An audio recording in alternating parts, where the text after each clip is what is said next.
ago, but I'd forgotten about it. Sometimes we wake up and we say, listen, today is going to be a good day. I can feel it. Today is going to be great. I know everything. Nothing could mess this day up. I got a plan. Sun is shining. Wind's blowing cool outside. Got my favorite pair of jeans and my tennis shoes laid out. Today is the day. And then something happens. Day takes a downturn real quick. We thought, I didn't think anything could mess this day up. But sure enough, it has. In this article, it talks about this lady, and in my mind, I see her having that kind of day. She got up, the coffee was brewing. She was smelling the Folgers, jumped in a nice hot shower, had her bagel in the toaster. This is going to be a great day. Maybe she had some Air One on the radio in the kitchen. Okay, today's the day. Goes into the bathroom, brushes her teeth, gets ready to fix her hair, pulls out that can, whoosh, puts mousse in her hair, and something bad starts to happen. It starts to get kind of sticky, and the mousse starts to get a little bigger than it were. This is a picture that I saw. Oh, man. So in this article, it says that this lady happened to mistake a can of hair mousse for a can of Builder's Foam. So if you don't know what Builder's Foam is, it's like Gorilla Glue on crack. Okay? So you stick it in a crack or a hole and it expands like 4,000%. So can you imagine there she was just rubbing her mousse in her hair, and all of a sudden, this is a picture snapped by somebody's cell phone as she sat in the emergency room. Now let me tell you, if you want to have an obstacle to having a good day, folks, this is it. Okay? You put some Builder's Foam in your hair, you are not going to have a good day. Look at her face. That's not a face of joy. There's no Air One singing worship songs. She's singing the Bad Bad Devil song, not the Good Good Father song. So over the last month, we've talked about building momentum and maintaining momentum in our lives, our spiritual lives, and our church's life. And here's the truth. When we're on the right track, we're going to come to some obstacles. Okay, we're loving God, we're loving people, we're teaching the Bible, we're focusing on prayer and fellowship and celebration. We're letting go of what holds us back. We're pressing on toward what's ahead. Last week we looked at being one body, okay? One whole unit with many parts. Each member has a different function. As we're trucking along on that train track of life, as we're building and maintaining momentum, we're going to have some obstacles that come in our way. This morning we're going to see 4 specific things that will help us to overcome the obstacles. If you have your Bible, turn to the book of 1 Peter. We're going to be in chapter 5, verses 1 through 11. 1 Peter chapter 5. I'm so glad that Pastor Jeff mentioned that about the little ones. Listen, we love your kids. And there's not many people in here that haven't either had a young child or been around a young child. We know that's right. We know they get mad, and we know they get hungry, and we know they scream and they cry. Some of us have older kids that still do the same thing. Don't be upset. Don't be worried. You let them yell. And think about it this way, church. When Mary went to see Elizabeth, John the Baptist jumped in the womb, right? Maybe some of them babies are just screaming out because the Spirit of God's moving. Hey, good thing. So don't you worry about that. You let them scream. You'll be fine. 1 Peter chapter 5, 1 through 11. Number 1, we have to oversee the obstructions. So as a part of the moving process, you have to have all of your mail forwarded to your new address, and of course all of your bills. It sure would be nice if we could just leave those back there where we were. And so we have one credit card. Dave Ramsey says that's not good, but we got one. So we had to switch our bill over. So I got on the phone this week, called Discover. I said, hello, my name is Josh Walters. We need your account number. Okay, here it is. We need the last 4 digits of your social security number. Okay, here those are. And we need your mother's maiden name, right? That's the key security phrase. Gave them all those things. They said, how may we help you, Mr. Walters? I just need to change my address. No problem. I'll be glad to assist you with that. I just need you to answer a few more security questions. no problem, okay? So the first question is, what was your address that you lived in 1999? Dayton? I don't know. So I told her what I thought. What was your home phone number at that address? I ain't had a home phone since like those rotary ones, I think. I don't have any. I told her some numbers that I thought it might be. What was your wife's third grade teacher's favorite pet? You know, all these questions, I didn't know the answer, so I kind of just told them what I thought. And she goes, thank you so much, Mr. Walters, for answering those questions. I'll transfer you to the correct department. Okay, well, I'm getting somewhere, right? So the next lady picks up the phone. What's your name? What's your numbers? You know, last 4 digits, mother's maiden name, gave her all that.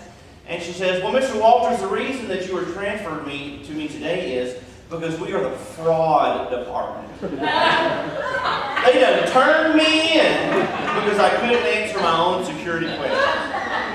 You think it's funny, you just wait till you move one day. You got to call the stuff. So, they eventually let me transfer my stuff after I sent in a blood sample or something.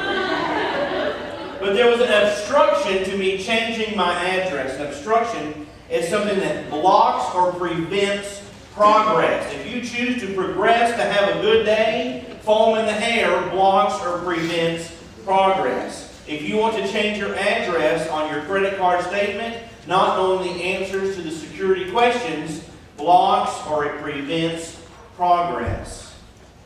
What about us as a church? What about you in your own specific ministry, in your life, and the way that you're following the Lord? What can block or prevent progress? Okay, we're going to be 1 Peter chapter 5, and we're going to tell you about chapters 1 through 4. He talks about us having a living hope in Jesus Christ. He talks about suffering with grace because suffering precedes the glory. He gives them some instruction on how to be good husbands, how to be good wives, how to submit to authority, how to live a righteous, holy life. And then he comes in at chapter 5, verse 1.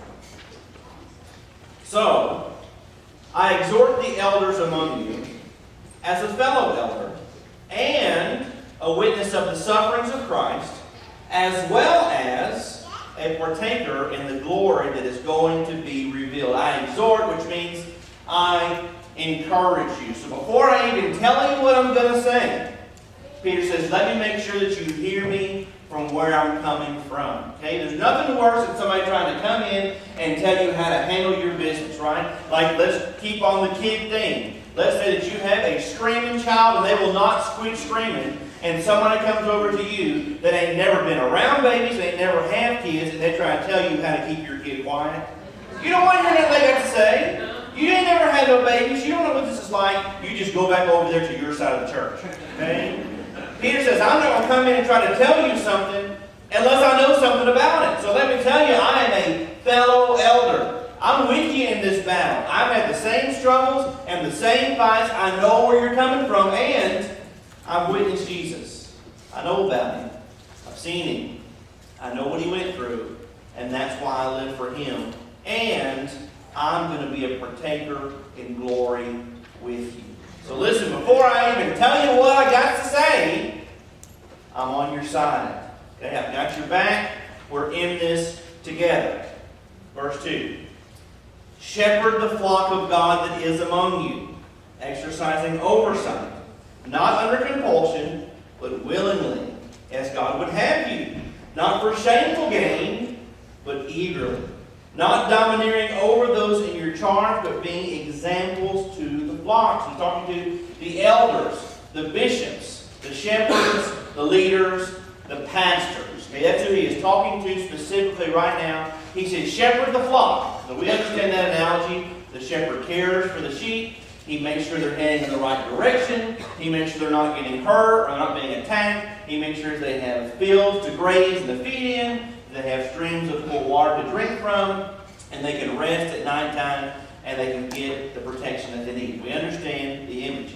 He says, as these shepherds come into the flock, there's 3 ways that they have to shepherd. Number 1, it must be willingly. Let me tell you, there is nothing more miserable than a person who is forced into a position of leadership in a church who doesn't want to be there. Miserable. It doesn't work that way. If you go talk to any pastor and you say, listen, I'm really feeling called, like God wants me to go into full-time ministry, let me tell you the first thing any good pastor will tell them. If you can do anything else, do that. And it's not a joke. They're not playing. The first thing my pastor said is, there's anything else you can do, do that. Because if not, you won't make it. He says you have to do this willingly. Okay, so if you're going to pastor, it has got to come from God in your heart. Number two, it is not for gain. If you watch TV and you see that Dr. Ed Young has 5 Escalades and you want that to be you, you are not going to make it. You are not fit to shepherd the flock of God. It is not so that you can become rich or so that you can get on TV. Number 3, you have to be an example. You have to be ready to live your life so that everybody can see it. Your door, your life is an open window. So, here's the result if you do that. Verse 4. And when the chief shepherd appears, you will receive the unfading crown of glory. So here's what's good about that. Paul's been talking about last week that we run this race. And so many people, they will eat the right foods. They will exercise 15 hours a day. They will make sure they are in the top physical condition to run a race, okay, in an Olympic game, so they can wear a crown made out of parsley or out of flowers, a crown that's going to die. He goes, but we need to beat our bodies and discipline ourselves to run a race of eternal glory. Okay, let's try to win something that lasts forever and ever and ever. And he says, and that's for you. Okay, so you're thinking, that's great, Pastor. That sounds fantastic. Peter is talking to the elect, the bishops, and the pastors on earth. Does that have to do with me, a member of the church? I'll tell you. Let's make sure we're still on the same page from last week. Okay? We are all one body. Amen. Okay, 7 people agree. We are all one body. Amen. And we all work together. Amen. And we have different functions. Amen. And we're all important. Amen. And we have one shepherd. Amen. One. Number 1. We have one thing. So this is what I think Peter is saying. As a part of the body, we all have different functions. We are all equal, but we each have a different part to play. So he says here there has to be a relationship between the pastors and the church. And this is what it looks like. He says, I call the pastors. They are my under-shepherds. Okay? So who's the shepherd? We all work for the same shepherd. We are all in the same flock. But he says, I place under-shepherds over your care, to help you, to guide you, to lead you, to care for you, to love for you. And they must do so willingly. Not under compulsion, not because they have to, not because they were born into it, but because I have specifically put a call on their life to love my children. They have to do that. It's not for gain. They are not in to be rich. Preachers, can I get an amen? Amen. All right. It's not for the money. It's for the glory. And we have to be an example. And here's the deal. If we do what's right, eternal glory is for us. I like that business. But here's the opposite side of that coin. If we don't do it right, we enter to the great shepherd. Right. That's serious business there. He has a rod and a staff. Okay? I love you, church, but I care much more about what God thinks than I do with Randy or Jeff or Devin or the church. So I'm going to do my best for him. Okay? So that's our part. We are your leaders, and we are your elders, and we are your pastors. God sets us in those positions, and we honor Him in them. So what is the church's part of the agreement? The thing about a flock is, a flock can't be directed, and a flock can't be told, this is where you need to go, and this is what you need to do. A flock can only be led. Right. It's the only way it can happen. The shepherd can't say, hey, you sheep, go over there in the pasture. Hey, you goats, you get over there down at the river. The shepherd can only lead the way. And for the church to build and maintain momentum, the flock has to follow the shepherds. It's a relationship that we have to have. Hear me very clearly. This is tough for me to preach because I don't want anybody to ever hear what I'm saying as, we boss, you employee, you do what we say. That's not the way things work around here. Now, in some churches it is, but not this church. In this church, it's he boss, we employee. He show us which direction we hope you follow. But if half go this way and the other half go that way, and the ones who don't even listen are going that way, there'll be no momentum for the church. Okay? So here's what I ask of you. Here's what I ask of our pastors. We promise that we will only do the things that God calls us to do. And we just ask that if you see God working in us, that you'll follow us. Let me tell you what kills the church. Pastors who won't follow the Lord's leading.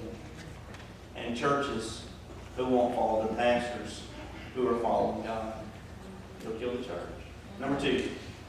We have to overturn the obstinate. Obstinate is not a word we necessarily use in everyday life. I had to pull out my dictionary to find some old words. If you notice, there's 8 of them today. So here's my definition of obstinate. Every night my kids get into bed about 8:30. That's our goal. 9 o'clock, lights out.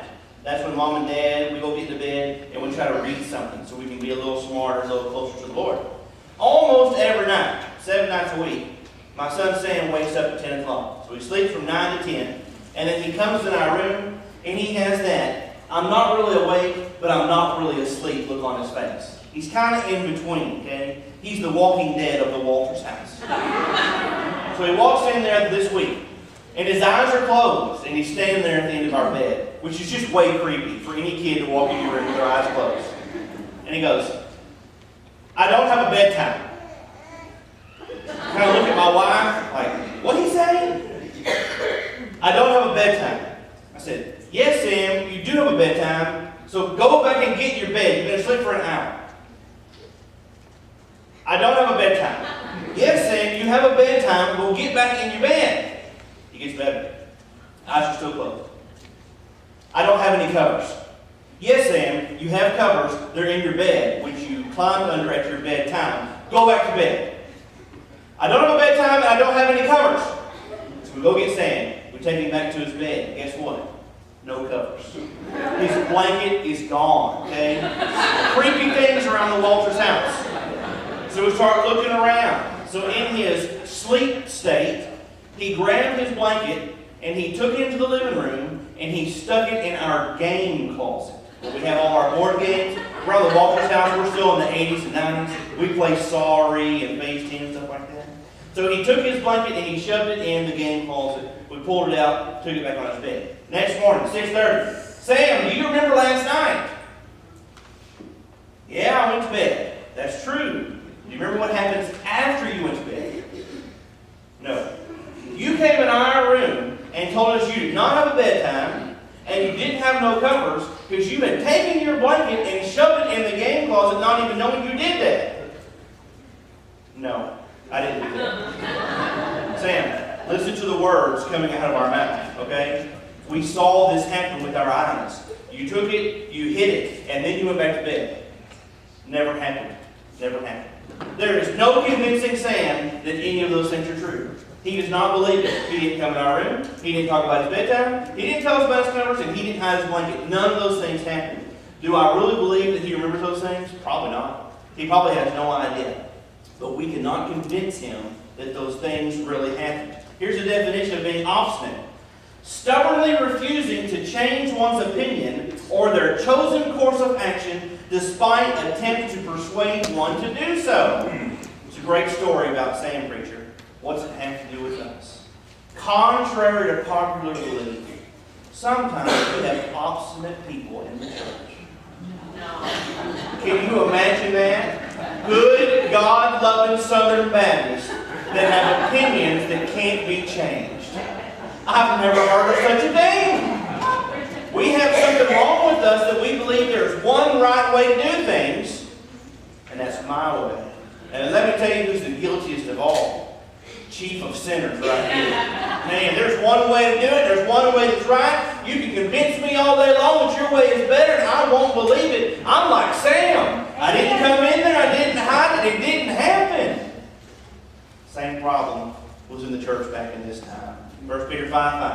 Likewise, you who are younger, be subject to the elders. And all the elderly people say, woo, man! Y'all heard it in first service. They stood up and clapped. So what's he talking about elders? He's talking about people who are older, maybe. He's talking about people who are more spiritually mature, probably. But either way, those who are younger submit to those who are elder. And so we say, I am liking this. I've heard it my whole life. Submit to your elders. If people would just do what the older and more mature folks say, life would be so much easier. We need to get that in the bylaws today. Amen. And then we read the second half of verse 5. Clothe yourselves, oh big word here, all of you, with humility towards one another. For God opposes the proud, but He gives grace to the humble. All of you. So here's the problem in the church. Back in this day, Peter's looking at it. He goes, okay, we got two groups. We got the youngins and we got the oldins. Maybe we got the immatures and we got the matures. And what the youngins want, the oldins don't want. And so they say, we're right, we're holding to our guns. They say, we're right, we're holding to our guns. And ain't nothing getting done. And guess what? No momentum in that church. I guarantee you. See, in East Texas, this is what we call the big head. Peter's saying, don't get the big head. Yeah, maybe you're young and you have great ideas, but you don't know everything. And he's saying, hey, maybe you're elder and you're mature, but you still don't know everything either. So here's a better plan than what you've been doing. Verse 6. Humble yourselves, therefore, under the mighty hand of God, so that at the proper time He may exalt you, casting all your anxiety on Him because He cares for you. Amen. You know what he's saying here? Let me tell you what kills momentum in the church. Pride. The moment that we start thinking that we know more than God knows, and that our plan is better than God's plan. And he says, and don't worry. Well, why not? Worrying's great. I'm a professional worrier, folks. I am good at it. It's my best pastime. Worry is a form of pride. Oh, you messed up on that one. That is not true. But it is. Because worry says that I have more control, more power, and a better idea of the situation than God Almighty. So I'm going to worry about it until I can fix it myself. He says it can't happen. So stop worrying and stop being prideful. Instead, humble yourselves. Lower yourselves. Be a man or a woman or a child of humility that says it's not going to be my way. It's going to be God's way. Right. In God's time and God's place. Number 3. We have to overpower the observers. Verse 8. Be sober-minded. Be watchful. Your adversary, the devil, he prowls around like a roaring lion seeking someone to devour. What Peter just said was, folks, it gets worse. I have more bad news for you. Not only do you have to worry about yourself and worry about each other, you have to worry about the enemy. Because he is on the prowl. Be sober-minded. That means to be intoxicated. To be of a clear mind with self-control. When I think about the enemy on the prowl, I go back to my childhood, and I love to watch old Wile E. Coyote and the Road Runner. The Road Runners always run the roads. He is a momentum-building road runner. Wile E. Coyote wants to stop him at all costs. So Wile E. Coyote, he's the one in the cave, hiding, setting the trap, waiting to push down the TNT. He's the one that puts the fork in the road that tries to get the Roadrunner trapped on this side or on that. The devil is alive and well. Amen. If you don't believe it, open your eyes and open your ears. And he is fantastic at what he does. Right. He wants nothing more than to kill the momentum of the church and of you in your own spiritual walk. So he lies in wait till at just the right moment he can pounce on you like an injured animal that a lion is waiting for. So how do we respond? Verse 9. Resist him. Firm in your faith. knowing that the same kinds of suffering are being experienced by your brotherhood throughout the world. Resist. He doesn't say run. Now, there's times in Scripture that he says to run. Okay? Temptation, run away. If you're on a diet, don't sit in the donut shop to do your devotional. That doesn't work. Run away from temptation. Get away. But he doesn't say run from Satan. He says resist. And resist means to plant your feet and to get ready. It means to stand firm. And when Satan comes at you with everything he has, you open up them lungs and you yell and scream, if God be for me, who could be against me? Right. It means you get ready. Let me tell you what stops momentum in the church. When we are blind or we are ignorant to the fact that we are constantly in a battle of spiritual warfare. It happens every day in our lives. And the more we pursue Him, and the more we follow Him, and the more we love Him, the more the enemy will attack us. The day you decide to give God all that you are Monday morning, you better watch out. It's coming. But He says, don't feel alone. Every brother is suffering right along with you. So, you need to overlook the obvious. Verse 10. And after you have suffered a little while, the God of all grace, who has called you to His eternal glory in Christ, will Himself, not send to somebody, He Himself will restore, confirm, strengthen, and establish you. To Him be the dominion forever, and ever, and ever, and ever, and ever. Amen. So just a little while. You know, a little while to me may be a little bit different than a little while to my kids, or to my wife, or to you. A little while here means from the moment that Christ ascended to the Father after the resurrection to the moment that He comes back in. He says that's just a little while. Well, preacher, I don't know a lot about history, but that's not a little while. That's a pretty long time, a couple thousand years. Well, but in the scope of eternity, very small. So what he's saying is, if you suffer from the very moment that you take your first breath in this life, and you live to be 250 years old, and there's not 1 second of any day that you do not suffer, it's only just a hand's breadth. It's just a little bitty piece of the spectrum of eternity. Right. So stop focusing on the pain and the hurt and the struggle, and instead focus on eternity. Right. There was a psychologist one day who was teaching a class on stress management. And she had a glass that was half full of water. And she walked around the class with it, made sure everybody saw it. And all the students were thinking, oh, I know what this is all about, right? Half glass full, half glass empty. You're going to be positive, you're going to be negative. And instead she asked a question. She said, what do you believe the weight of this glass is with the water in it? And people began to call out guesstimations. 12 ounces, 18 ounces, 15, 22 ounces. And she said, well, actually, the weight of the glass doesn't really matter. But what matters is how long that I hold the glass. You see, if I hold this glass for 1 minute, it doesn't cause me any trouble at all. But if I hold this glass for an hour, I'm going to have an ache in my arm. And yet if I hold this glass for 24 hours, my arm will be paralyzed, and I won't be able to do anything. So she stood back in the front of the room and she said, listen. She said, in this life we have stress and we have obstacles. The stresses and the worries of this life are like this glass of water. If you think about them for a little while, nothing really happens. If you think about them for a little bit longer, it starts to hurt.